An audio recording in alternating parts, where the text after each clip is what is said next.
ఈ ముఖ్యమంత్రి రేవంత్ రెడ్డి చేస్తున్న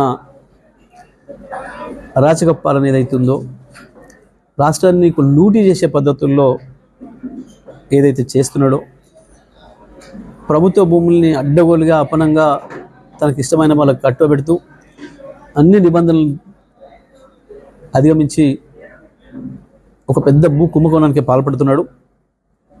ఇది తప్పకుండా రేపు వచ్చే ప్రభుత్వాలు వచ్చిన తర్వాత, కొత్త ప్రభుత్వం వచ్చిన తర్వాత ఇది విచారించదగ్గ కేసు అవుతుంది. ఇది క్రిమినల్ కేసు అవుతుంది. ఇచ్చిన వాళ్ళు తీసుకున్న వాళ్ళు ఇద్దరు కూడా బాధ్యులు అవుతారు, అందులో సందేహం లేదు. ఇద్దరు కూడా జైల్లో వెళ్ళాల్సిన పరిస్థితి వస్తుంది. అంత బహిరంగంగానే చేస్తున్నారు.